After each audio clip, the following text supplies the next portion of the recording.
आत्मासु सततं प्राप्तः यत्प्राप्तवदविद्यया तन्नाशे प्राप्तवद्भाति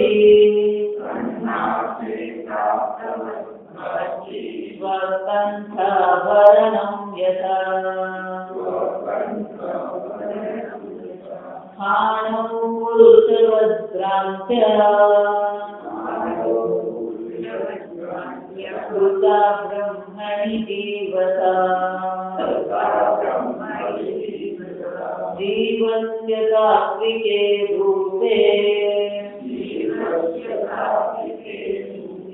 सम्यक् दृष्टे निवर्तते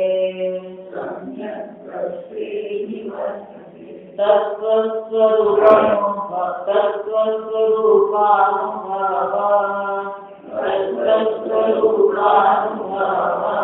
उत्पन्नं ज्ञानमञ्जसा आत्मनेति च ज्ञानम् वासते विभ्रमादिवत्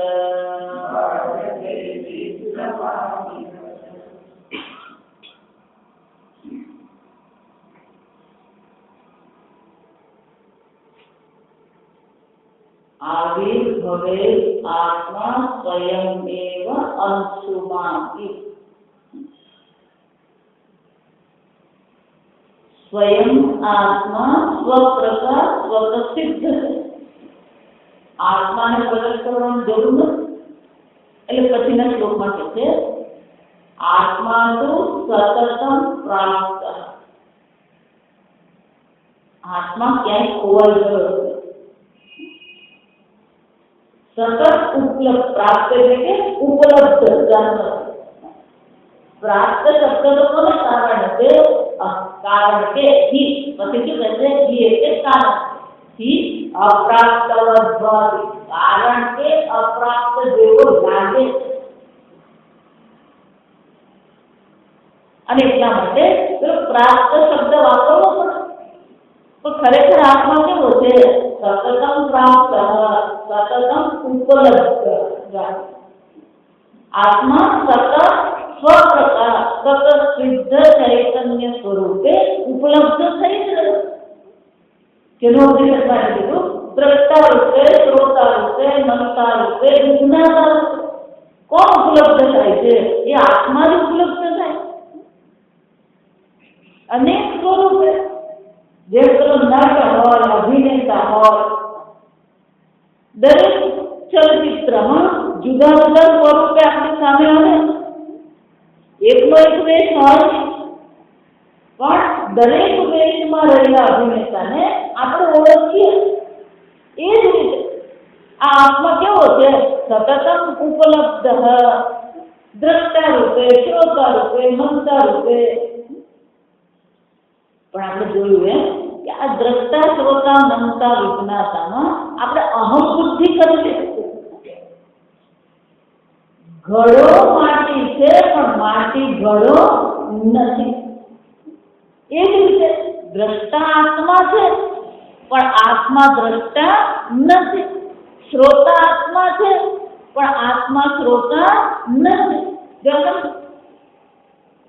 અભિનેતા છે વેશ અભિનેતા છે કારણ કે અભિનેતાથી ભિન્ન વેશ નામની વસ્તુ નથી પણ અભિનેતા વેશ છે ખરો નહીં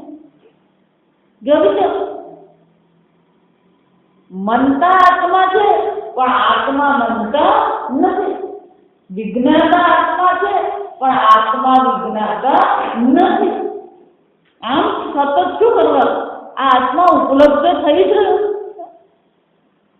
સર્વમ જે મૃણમય જગત જો એક માટીનું જ્ઞાન હોય તો સર્વ જ મૃણમય જગત છે બધામાં આપણે માટીને શું કરવાનું ઓળખવાનું છે એમ એકવાર સ્વયમેવ અંશુમાં નિવર એકવાર આ શુદ્ધ નિત્ય શુદ્ધ ચૈતન્ય આત્માને ઓળખી લીધો પછી કોઈ પણ સ્વરૂપે આત્મા આપણી સામે આવે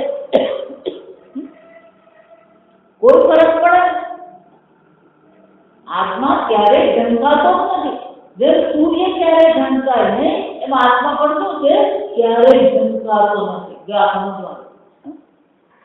જાણે કે ઢંકાય તો માનીએ છીએ આપણે, તો ખરેખર આત્મા ઢંકાતો નથી. કાલે જોયું કે અજ્ઞાનનો અધિષ્ઠાન પણ આત્મા છે. અજ્ઞાનનો પ્રકાશક કોણ છે? આત્મા છે. તો એનો અર્થ શું થયો? એ પ્રકાશક રૂપે અધિષ્ઠાન રૂપે આત્મા તો ઉપલબ્ધ જ છે. જો વિચારજો, એટલે સતત પ્રાપ્ત આત્મા તો કેવો છે? સતત ઉપલબ્ધ થઈ જ અજ્ઞાન અવસ્થામાં પણ આત્મા તો ઉપલબ્ધ છે. જો આત્મા ખોવાઈ ગયો નથી, સતત પ્રાપ્ત છે. પણ આપણી દ્રષ્ટિ એના પર પડતી નથી. આપણી દ્રષ્ટિ પેલા નામ અને રૂપ પર અટકી ગઈ છે. એને નામ અને રૂપનું જે અધિષ્ઠાન ચૈતન્ય છે એના પર દ્રષ્ટિ જતી જ નથી. અને એટલે શંકરાચાર્ય કહે છે અવિદ્યા કે એ આત્માનું સાચું સ્વરૂપ આપણને ખબર નથી. અને એને કારણે શું કરીએ? તન્નાશ અને અવિદ્યાનો જો નાશ થઈ ગયો, પ્રાપ્તવદ્ભાતિ સ્વકંઠાભરણં યથા. મહાત્માઓ દ્રષ્ટાંત આપે ને, મહાત્માના દ્રષ્ટાંત આપે. મહાત્મા પણ ગુજરાત માળા પહેરતા, રોજ પહેરે, પછી એનો સ્પર્શનો અનુભવ રહે, એટલે સ્નાન કર્યું હોય તો પહેરી લીધી હોય, બહાર નીકળે તો યાદ આવે કે મારે તો પહેરી જ નથી, પહેરવાની બાકી રહી. એટલે પછી શું કરે? બધે શોધ મળશે ને, બધે શોધી પડે ને. અપ્રાપ્ત છે મારા ને, અપ્રાપ્ત નથી, પ્રાપ્ત જ છે. સતત પ્રાપ્ત. પણ શું થયું? મેં માળા પહેરી લીધી છે એ યાદ રહ્યું નથી, અને એને કારણે માળા શું થઈ ગઈ? ખોવાઈ ગઈ. એનો શું? માત્ર અજ્ઞાનની નિવૃત્તિ જ કરવાની. જો એટલા માટે વેદાંત સરળ, ફક્ત અજ્ઞાનની નિવૃત્તિ કરવાની, બીજું બધું કરવાનું જ નથી. શીર્ષાસન કરો ને, પ્રાણાયામ કરો ને, સર્વાસન કરો, જાત જાતનું કરાવતો ને. પ્રાણાયામ જાત જાતના જોયું. તન્નાશે પ્રાપ્તવદ્ભાતિ અવિદ્યાની નિવૃત્તિ જ કરવાની. પણ અવિદ્યાની નિવૃત્તિ કરવા માટે શું કરવું? કરવા માટે અવિદ્યાની નિવૃત્તિ, પણ અવિદ્યાની નિવૃત્તિ થાય ક્યારે?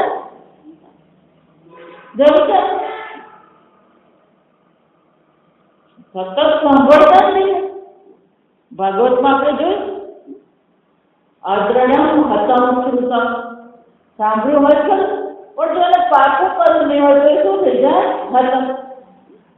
સંદિગ્ધ મંત્રમ હતમ. આ મંત્ર જપ કરીએ પણ શંકા કરી તો એ મંત્ર પણ શું થઈ જાય? નાશ પામે. શ્રવણ કરીએ ઉનિકથી શુદ્ધ ચૈતન્ય શું, પછી એને શું કરવું પડે? ચિંતન કરવું પડે. નારદજીનું જીવન ચરિત્ર જો, માં પણ રહી નહીં.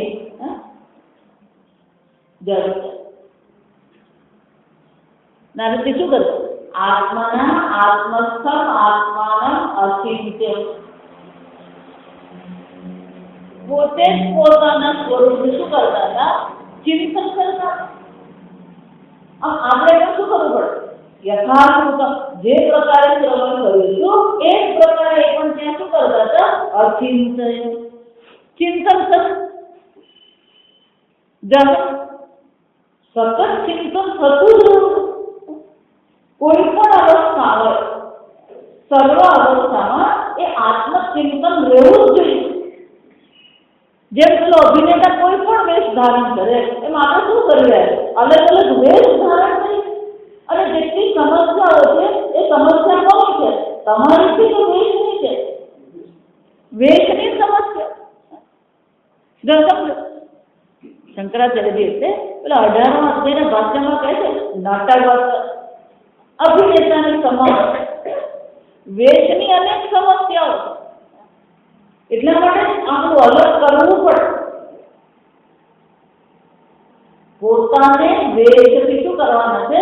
અલગ કરી દેવા. જ્યાં સુધી પોતાને વેશ માનીને ચાલી રહે, એટલે આપણું સમીકરણ યાદ રાખવાનું.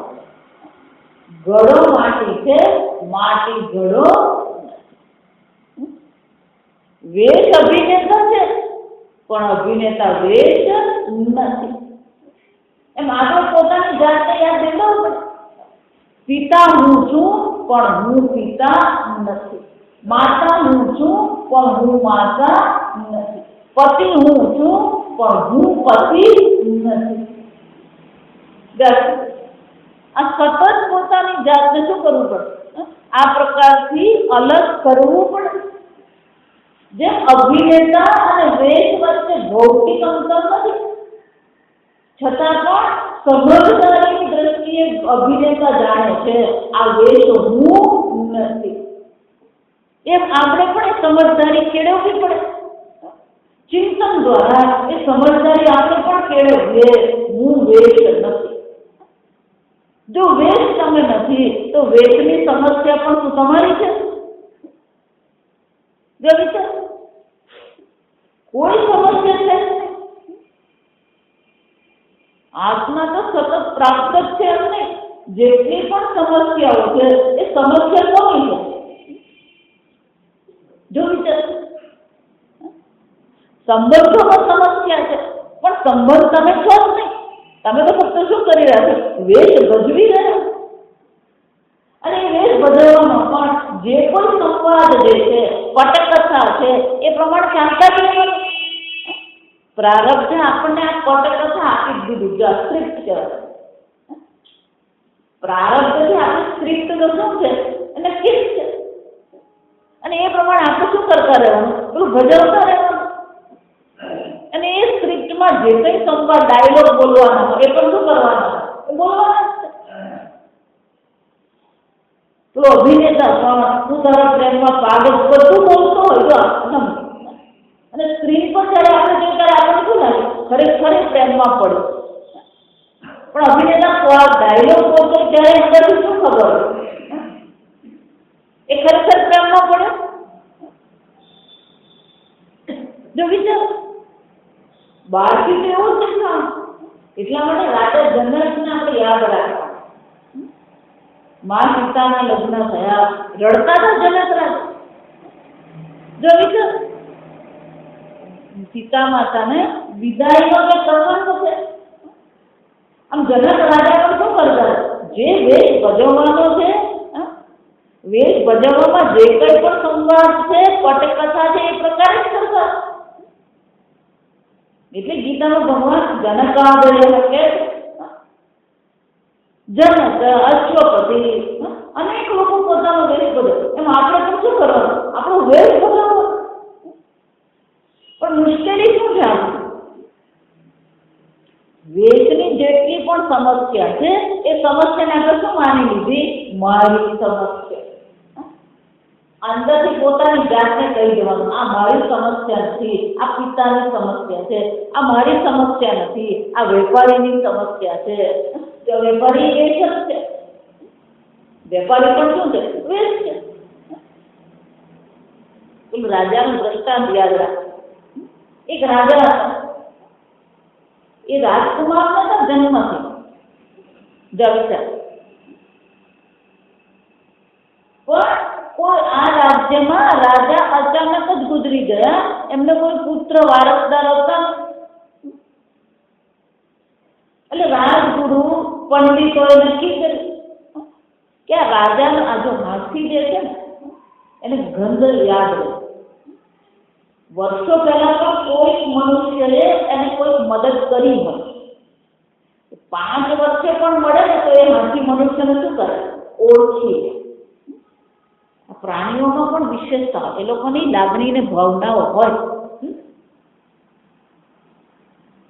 એટલે આ હાથી જન્મ્યો ત્યારથી જ રાજા પાસે રહ્યો છે. એટલે રાજાનો હાથી હતો. એટલે મનુષ્ય ક્યાંક ઓળખવાનો ભૂલ કરી શકે, આપણો હાથી કરે. એક દિવસે હાથીને તૈયાર કર્યો, હાથીને સમજાવ્યો અને પેલી માળા આપી દીધી. એક ફૂલની માળા આપીને હાથીને છોડી દીધો રાજમાર્ગ પર. રાજમાર્ગ પર હાથીને છોડે અને હાથી જેને હાર પહેરાવીને શું બનાવવાનો? રાજા બનાવી દેવાનો.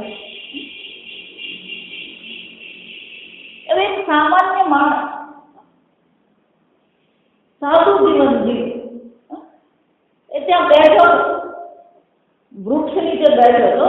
હાથીએ જઈને એને શું કર્યું? હાર પહેરાવ્યો. ચલો બાપડો ગભરાઈ ગયો. લોકો એને સમજાવ્યું એવું નથી, આવું છે આથી તું રાજા. પેલો કે મારે કઈ રાજા બનવું નથી, માતા ભગવાન નામ લો. કે ના, હાથીએ તમને પસંદ કર્યો અને આ રાજ્ય રાજા વગર હોય તો આસપાસના રાજાઓ હુમલો કરે, એટલે આ તો તમારી જવાબદારી થઈ ગઈ. એટલે એમ તો મુશ્કેલ લઈ ગઈ. તૈયાર કર્યો, પછી કપડા પહેરાવ્યા. ત્યારે એને શરત મૂકી. જો આ શરત આપણે મૂકવાની છે આપણી જાત. શું શરત કરી? કે હું રાજા તરીકે રહીશ, પણ મારો એક ઓરડો હશે અને એ ઓરડામાં કોઈ આવવાનું નહીં મારા.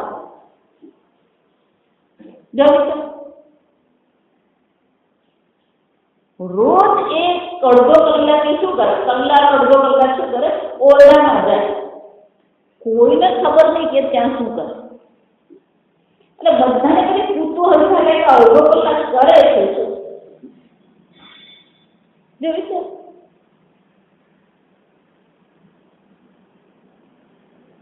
છેવટે એક દિવસ કોઈથી રહેવાય છે કીધું કરો, આજે તો તમારે કેવું જ પડશે, તમે અડધો કલાક શું કરો? એટલે પેલો કે જો હું રાજા તરીકે તમે મને રાજા બનાવ, રાજા તરીકે હું મારું કામ કરું છું. પેલા એ તો બરાબર છે, આને કહેવાય મનુષ્યની કુતૂહલતા. એને કીધું કશું કરતો નથી, તમે મને રાજા બનાવી દીધો છે. રોજ ત્યાં આગળ અડધો કલાક મારી જાતને યાદ કરાવું છું કે હું રાજા નથી. એ મારો વેશ છે ને મંદર મૂકી રાખેલો, એ પહેરી પણ મારી જાતને કહું છું કે હું કોણ છું? આ સીધો સારો માણસ છું. એમ રોજ અડધો કલાક આપણે શું કરવાનું? નિર્વિકારી, નિરાકાર, નિર્લેપ. આમાં કોઈ વેશ હું છું જ નહીં. આ પોતાની જાતને આપણે શું કરવું પડે? યાદ કરાવવું પડે. અર્જુન જેમ આ ચિંતન કરવાનું. સતતમ પ્રાપ્ત, આત્મા તો સતત પ્રાપ્ત છે. કોઈ વેશ હું છું જ નહીં. આમ પોતાની જાતને આપણે આ દ્રઢ કરી આપવું પડે. કોઈ વેશ હું નથી.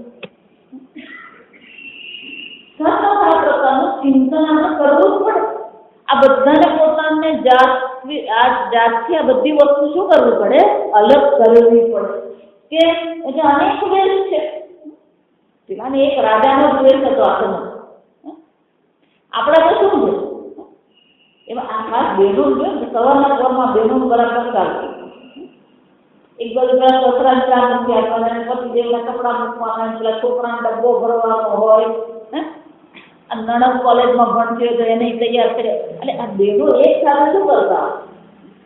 અનેક વેશ બદલે છે. એક સાથે એને અનેક વેશો બદલવાના હોય, પણ ક્યારેય એક વેશમાં બીજો વેશ જતો નથી. પતિને જે ઉત્તર આપવાનો એ સસરાને પણ, અને સસરાને જે કહેવાનું હોય એ પુત્રને કહીએ, અને પુત્રને કહેવાનું હોય નણંદને કહીએ. જો સમજો, જેની સાથે જે સંવાદ કરવાનો છે, જે પ્રકારની ભાવના વ્યક્ત કરવાની છે, એ બધી ભાવનાઓ પર શું કરીએ છીએ? આપણે વ્યક્ત કરીએ છીએ. પ્રેમ બધાને માટે છે. પુત્ર માટે પ્રેમ છે, નણંદ માટે પ્રેમ છે, પતિ માટે પણ પ્રેમ છે, પણ દરેકનો પ્રેમ કેવો છે? એક સમાન છે, અલગ પ્રકારનો. અને છતાં પણ શું કરીએ છીએ? કુશળતાથી આ બધા વેશ ભજવીએ છીએ. કરવાનું ફક્ત આટલું જ છે કે આ વેશ હું નથી. તો યાદ શું દેવડાવવાનું છે? આ વેશ હું નથી. વેશ મારું સ્વરૂપ છે અને એટલા માટે શું કહે છે, આમ સતત પોતાની જાતને આપણે શું કરવું પડે, યાદ દેવડાવવા પડે. પણ આપણી હાલત શું થઈ જાય? પછીના શ્લોકમાં કહે છે, સ્થાનો પુરુષવદ ભ્રાંત્યા કૃતા બ્રહ્મણી જીવતા. જે પેલા સ્થાનોમાં પુરુષનો ભ્રમ થઈ જાય. આજે અત્યારે પતંગ ચગાવે ને, પેલા ટેલિફોનના થાંભલા હોય, વીજળીના થાંભલા હોય, એના પર પેલો પતંગ બે ચાર ટીંગાઈ ગયા. અંધારામાં અહીંયા આપણે ક્યાંક નીકળ્યા હોય, પવન હોય એટલે ફટફટ અવાજ આવતો, એટલે આપણને શું લાગે? આપણને થાંભલો દેખાય, જો આપણો માણસ ઉભો અથવા તો સૂકું વૃક્ષ હોય. સ્થાનું એટલે સૂકું વૃક્ષ છે, થાંભલો છે, તો ત્યાં આપણે શું કરીએ? પુરુષ બુદ્ધિ. પણ એ સ્થાનોમાં, એ થાંભલામાં, સૂકા વૃક્ષમાં તે પુરુષ બુદ્ધિ છે. કોને કારણે છે? ભ્રાંત્યા, ભ્રાંતિને કારણે છે. ભ્રાંતિને કારણે બ્રહ્મમાં જીવતા. આ જીવ ભાવ આવી ગયો. હું જીવ છું, હું અલ્પ છું, હું શરીર છું. આમ શું કરીએ? આ જીવ ભાવ લાવી દીધું આપણે. પણ પોતાની જાતને આપણે યાદ દેવડાવવાનું, આમાંની કોઈ વેશ હું નથી, હું જીવ છું. જીવને વેશ માની લેવાનું.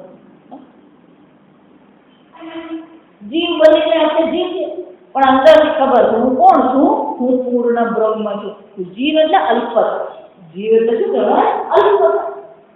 જીવ એટલે જન્મ મરણ. પણ હું કોણ છું? હું તો પૂર્ણ બ્રહ્મ છું. કોઈ અલ્પતા મારામાં છે? અલ્પતા જીવની છે, મારી નથી. સતત પોતાની જાતને શું કરવાનું? આ બધાથી અલગ કરતા રહે. પણ પેલી ભ્રાંતિ જે છે, એ ભ્રાંતિની નિવૃત્તિ કર્યા પછી પણ જતા નથી. ભ્રાંતિ થઈ ગઈ છે, પણ ભ્રાંતિની નિવૃત્તિ થયા પછી પણ આપણે પોતાની જાતને શું કરવું? સજીવત તાત્વિકે રૂપે. આ જીવનું જે તાત્વિક રૂપ છે, દ્રષ્ટે સમ્યક નિવર્ત છે. આ તાત્વિક રૂપ જે હું છું, અખંડ ચૈતન્ય હું છું, એ જોઈએ. તાત્વિક સમ્યક રૂપે દ્રષ્ટે જીવતા નિવર્તતે. પોતાના સાચા રૂપનું દર્શન કરી લીધું, સમજી લીધું. આ દર્શન કર્યું એટલે પાછી બે આંખ યાદ નહીં કરવાની. આપણા લોકોની મુશ્કેલી અહીંયા જ આવી હતી. આ દ્રષ્ટે એમ કીધું એટલે શું છે? ઓ મારે હવે આત્માના દર્શન એટલે ભાઈ કોઈ દર્શન કરવાનું. દ્રષ્ટે એટલે શું છે? સમજી જ લેવાનું છે. કોઈ પણ વેશ હોય, જ્યાં સમજે, કોઈ પણ અવસ્થા હોય, કોઈ પણ વેશ હોય, આ વેશ હું નથી. પોતાની જાતને શું કરવાનું? આ દ્રઢ બનાવી. કોઈ વેશ નથી. અને એ વેશ પ્રમાણે જે કોઈ પ્રકારથી આપણે સંવાદ કરવાનો હોય, વર્તન કરવાનું હોય, એ બધું કરતા રહેવાનું. પણ માતાજી આવું બધું ખોટું ખોટું નહીં થાય. એ ખોટું ખોટું જ છે. અત્યારે કરો તો એ શું છે? પણ માતાજી બધું લોકોને ઉલ્લુ બનાવેલા કહેવાય નહીં. તું ઉલ્લુ જ બની ગયું. આ તમે બોલો ભરતું હરીને યાદ રાખો. ભરતું જંગલમાં ગયા, ત્યાં આશ્રમ હતો. ત્યાં આશ્રમમાં ગયા, મહાત્મા પાસે ગયા, દર્શન કર્યા, પ્રણામ કર્યા. મહાત્મા કહ્યું કે આ ભરતું હરી ધર્મનિષ્ઠ છે, પ્રજાપ્રિય છે, એટલે તું અમર ફળ આપ્યું.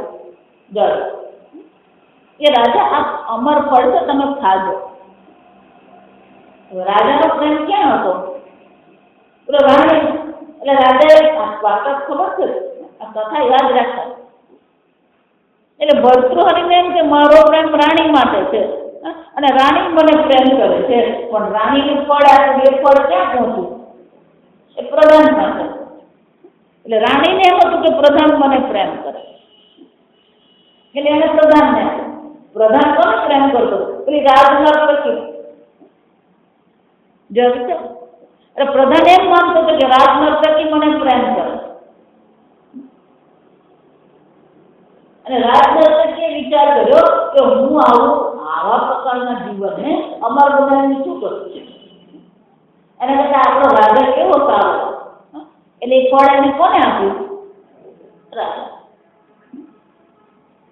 જોયું છે? આવું ખાલી ખાલી જ છે. શું છે? આપણા છોકરાઓ રમે,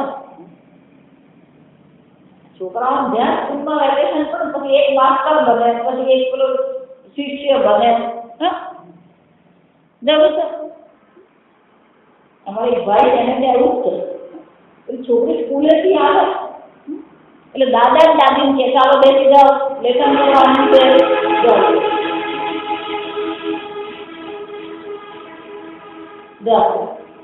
એમ આપણે શું કરો? આપણું ખાલી ખાલી રમવાનું છે. ના પછી આવું બધું દમ નહીં કહેવાય. પણ અત્યારે શું થઈ ગયું? તું નિત્ય શુદ્ધ ચૈતન્ય સ્વરૂપ આત્મા છે અને અત્યારે તું શું કરી રહ્યો? જો વિચાર,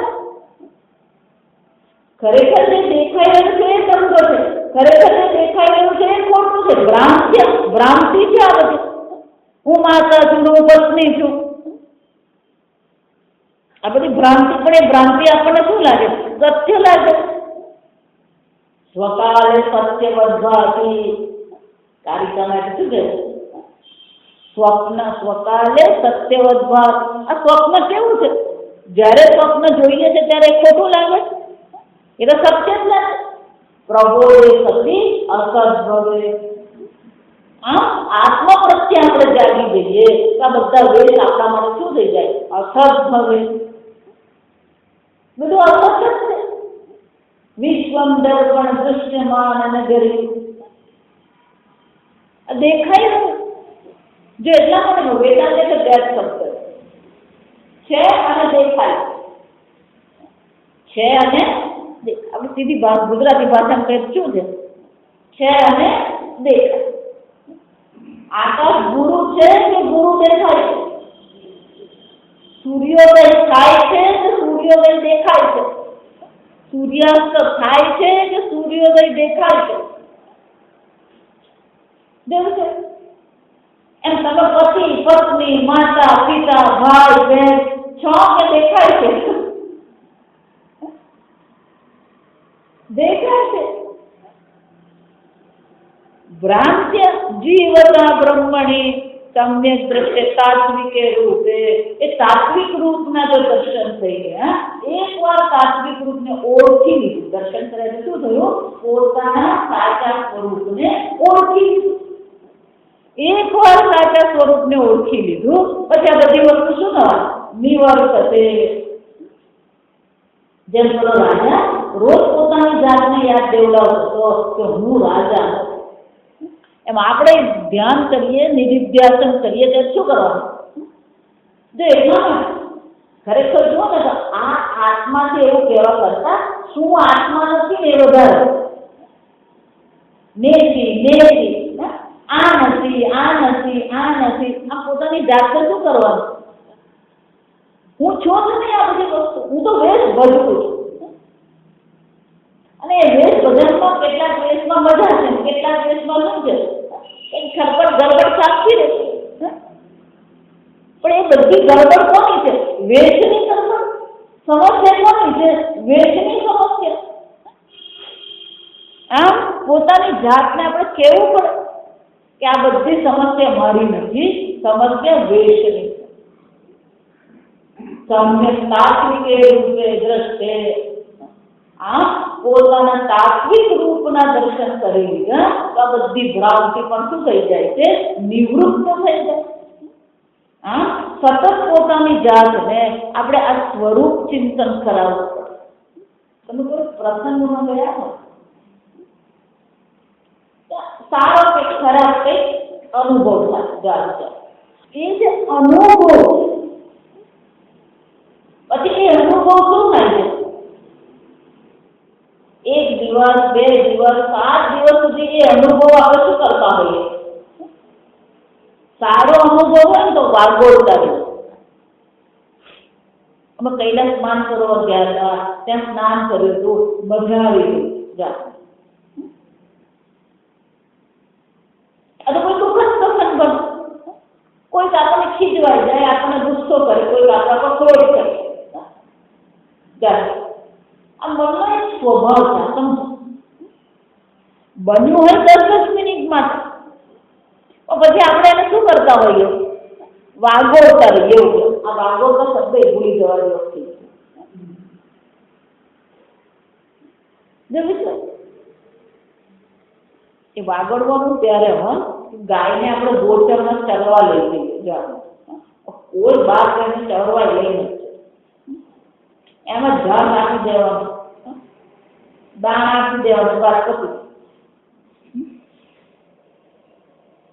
આજે આપણે ત્યાં બધું પૂરું બંધ થઈ ગયું. અમેરિકામાં શરૂ થયું. આ હકીકત તમને કહું. એ લોકોને ખબર પડી ગઈ કે આવી રીતે ગાયને બાંધેલી રાખી હોય એ યોગ્ય કહેવાય નહીં. એને પણ શું કરવું પડે? હવે એ લોકો 10-10 એકરની 5-5 એકરની જમીન શું કરે? પેલું વાડ બાંધીને ગોચરની જમીન તૈયાર કરે અને પછી બધી ગાયોને શું કરે? એમાં છૂટી મૂકી. સ્વિટ્ઝરલેન્ડ જે અસમજ છે. આપણા દેશમાં એક પ્રકારની લોકોમાં એક માનસિકતા આવે છે કે કૃષિ પ્રધાન દેશ હોય, ગરીબ દેશ હોય. સ્વિટ્ઝરલેન્ડ તમે જુઓ, ન્યુઝીલેન્ડ તમે જુઓ. ન્યુઝીલેન્ડમાં કાંદા, બટાકા અને ડેરી આ 3 જ મુખ્ય ઉદ્યોગ. ત્યાં વાસણો એ લોકો ઇમ્પોર્ટ કરે છે. કપડા, તૈયાર કપડા એ લોકો ત્યાં ટેક્સટાઇલ મશીને નથી રાખ્યા. તૈયાર કપડામાં શું કરે? એ બધું આયાત કરી રહ્યા છે. અને છતાં એ લોકો જીવન એ લોકોનું સારી જ જશે. તમે સ્વિટ્ઝરલેન્ડમાં જાઓ ત્યાં એવું છે, કોઈ ગાયને બાંધેલું રાખે નહીં. બધા ગાયોને શું કરે? ત્યાં પહાડો છે, જંગલો છે, તો બધી ગાયોને શું કરે? ચરવા લઈ જ છે. હા, હિમ વર્ષા થાય ત્યારે ગાયોને અંદર આપણે રક્ષણ આપવું પડે.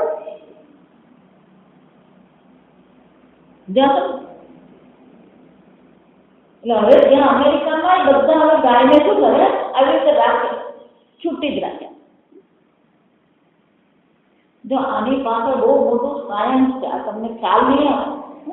કાપેલું ઘાસ તમે ગાયને ખવડાવો અને જે કુદરતી તાજું ઘાસ દેખાય. જો હવે કેટલાક વૈજ્ઞાનિકો આના પર સંશોધન છે. આપણે જે ઘાસ આપીએ ને એ બધું આપણે હાથથી કાપેલું એટલે મૃત કહેવાય. પણ એ જ્યારે પેલું ઘાસ ખાય છે ત્યારે શું થાય? અને એટલું જ નહીં, ગાય ઘાસ ખાશે પણ ઘાસનો નાશ નહીં થાય. ગાય એક જ જગ્યાએ નહીં થાય.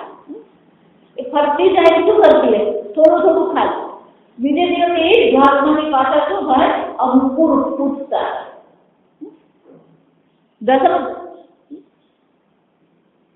એટલે રોજનું અને કયું ઘાસ મળે?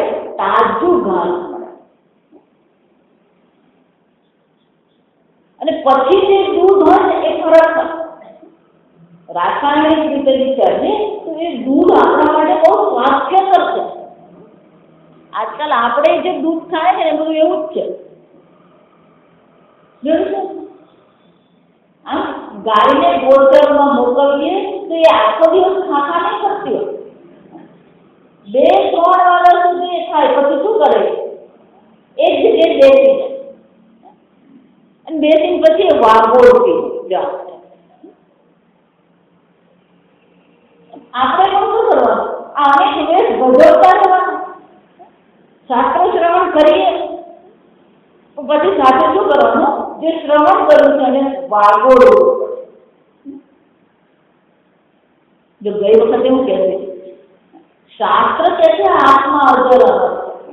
ગુરુજીએ કીધું આત્મા સ્વતઃ સિદ્ધ સ્વપ્રકાશ. તો હજી એ જ્ઞાન તમારું બનવું નથી. એ જ્ઞાન કોનું છે? શાસ્ત્રનું જ્ઞાન. એ જ્ઞાન કોનું છે? ગુરુજીનું જ્ઞાન. એ જ્ઞાનને શું કરવાનું છે? તમારું બનાવવાનું.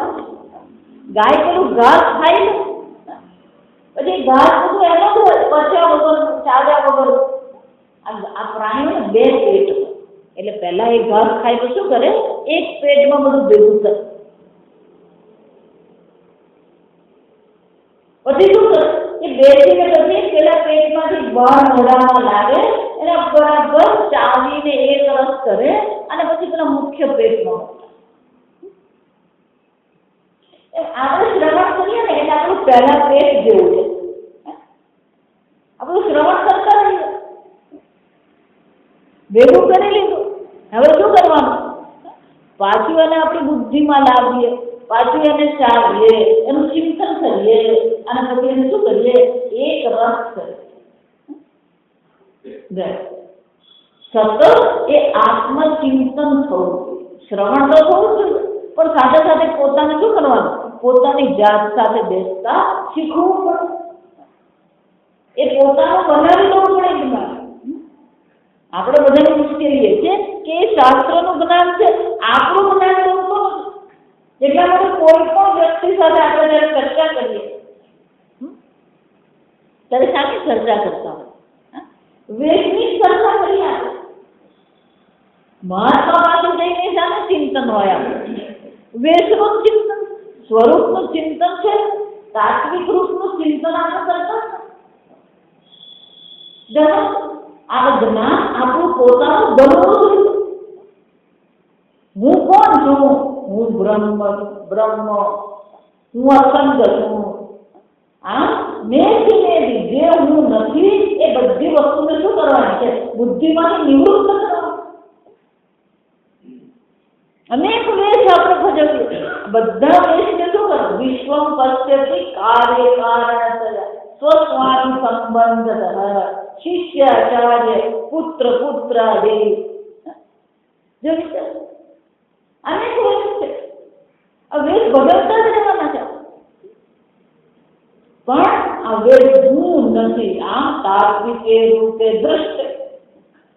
આમ સતત આપણે વાગોળતા રહીએ, સતત પોતાની જાતને યાદ દેવા. તેમાં શું કરે? કોઈ પણ પ્રસંગ આપણા જીવનમાં બને, એ પ્રસંગની અસર લાંબો વખત રહેતી હોય. ગાય પેલું ઘાસ ખાય એ વાગોળીને એક રસ કરે, જગન જગન. એ જ રીતે આપણે પણ 24 કલાકમાં જો અડધો કલાક આ પ્રકારથી ચિંતન કરવું હોય તો એ ચિંતનનો પ્રભાવ ક્યાં હોવો જોઈએ? બાકીના સમયમાં રહેવો જોઈએ એ પ્રભાવ. જે ચિંતન આપણે કર્યું છે કે હું આ શરીર નથી, હું આ દેશ નથી, તો બાકીના સમયમાં 23 કલાક પણ શું હોવું જોઈએ? એની અસર પડવી જોઈએ.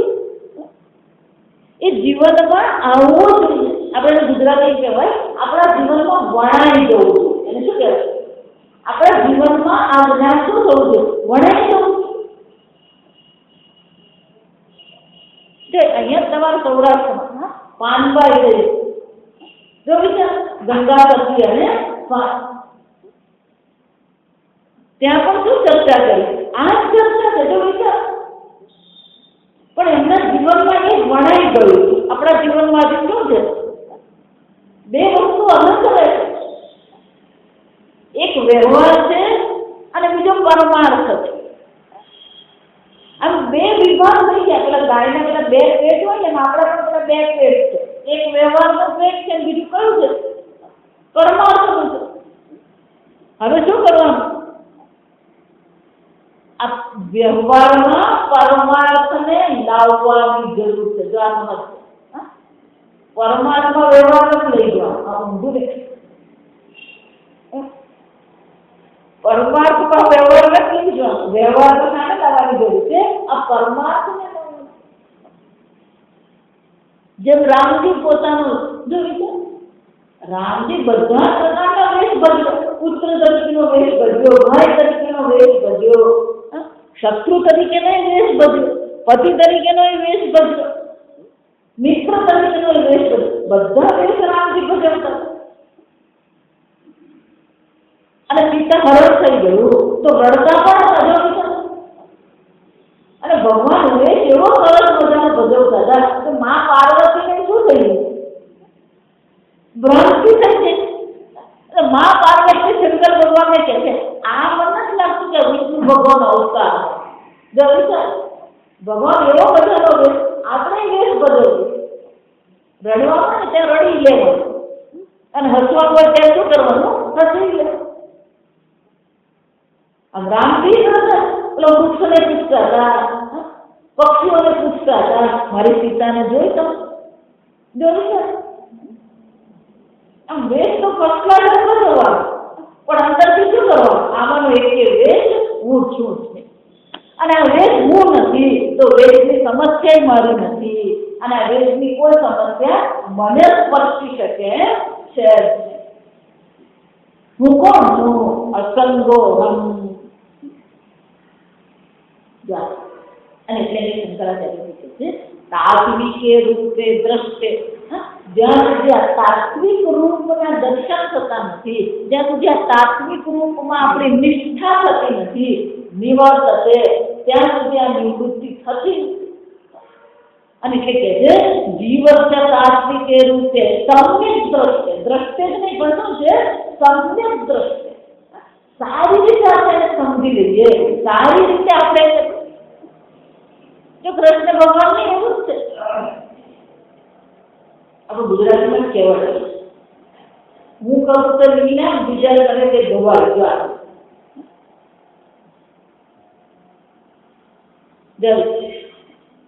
એટલે ભગવાન શ્રી કૃષ્ણ કરે એને લીલા કરે, અને આપણે એવું કરવા જાય તો માર ખાઈ જાય.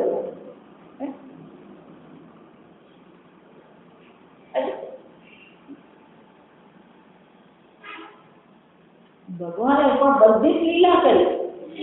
શ્રી કૃષ્ણ ભગવાનને જોઈએ તો આપણું જીવન પણ લીલા બની જવું છે. આપણું જીવન પણ શું બનવું જોઈએ? આ લીલા છે.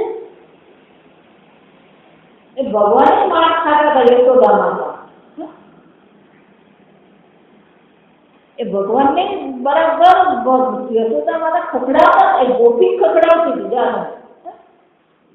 આ ગોપીથી સાંભળો તો ખબર પડે. ગોપીએ કઈ કઈ ભગવાનને શું શું સંભળાવ્યું. તું ચોર છે, તું કપટી છે, ભલું ભલું કહી ગયું. અને ભગવાન બધું સાંભળતા એમ. આપણે ક્યારેક આપણે કોઈને ખખડાવે, ક્યારેક કોઈ આપણને ખખડાવે. આપણે શું કરવાનું? અસંગો હમ. આગળ વાત છે.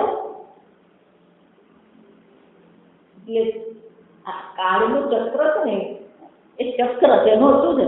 ક્યારેક કોઈ ઉપર હોય, ક્યારેક કોઈ નીચે હોય.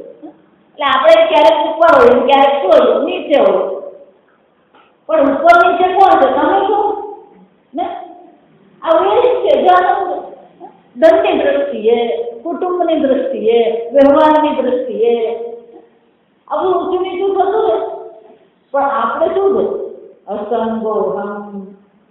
સમ્યક દ્રષ્ટિ. આમ સારી રીતે આ પોતાના આત્માના દર્શન છે કે આ સમજદારી કેળવી લેવાની. સતત આ પ્રકારથી પોતાનું ચિંતન કરીએ. આમાંનો કોઈ વસ્તુ મને સ્પર્શી શકે એમ છે. આ તો બધા વેશ ભજવવાના. અને આગળ મેં કીધું પ્રારબ્ધથી પેલું પટકથા તો નક્કી જ છે. આ સમજવાનું, એ પટકથામાં આપણે કોઈ ફેરફાર કરી શકીએ એમ છે જ નહીં.